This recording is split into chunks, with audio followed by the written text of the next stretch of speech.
Hi అండి, ఎలా ఉన్నారు అందరూ? ఈరోజు నేను మీకు శాకాన్నాన్ని ఎలా చేసుకోవాలో చూపిస్తాను.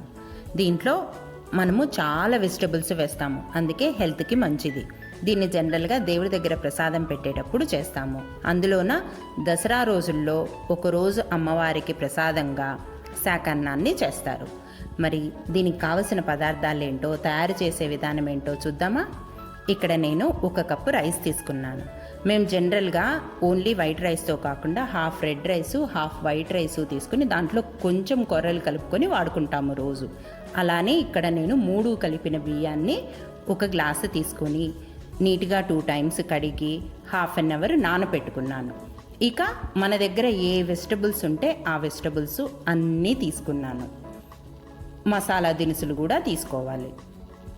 ఫస్ట్ మనము పొయ్యి వెలిగించి కుక్కర్ పెట్టి 2 స్పూన్ల ఆయిల్ వేసి దీంట్లో బిర్యానీ ఆకు, చెక్క, లవంగము, యాలుకలు, మిరియాలు వేసుకొని కాసేపు ఫ్రై చేసుకోవాలి.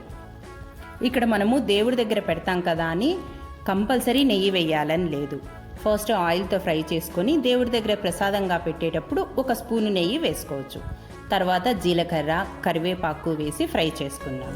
తర్వాత 4 పచ్చిమిరపకాయలు చీల్చి వేసుకొని అల్లాన్ని ముక్కలుగా వేసి ఫ్రై చేశాను.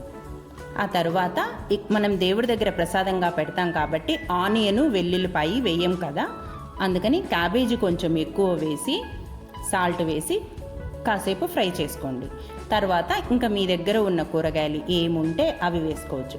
ఇక్కడ నేను క్యారెట్, బఠానీలు, beans, sweet corn, potato, sweet potato, radish, సొరకాయ, గుమ్మడికాయ, మునక్కాయలు ఇవి అన్నీ వెజిటబుల్స్ వేసిన తర్వాత ఉప్పు వేసి ఒకసారి కలపండి.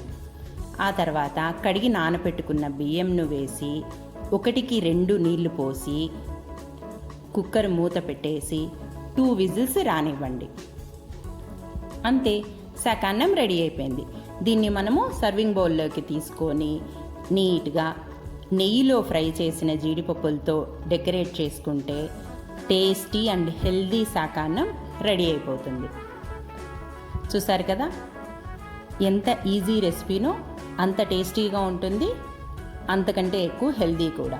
సో మీకు ఈ వీడియో నచ్చినట్లయితే లైక్ చేయండి, షేర్ చేయండి.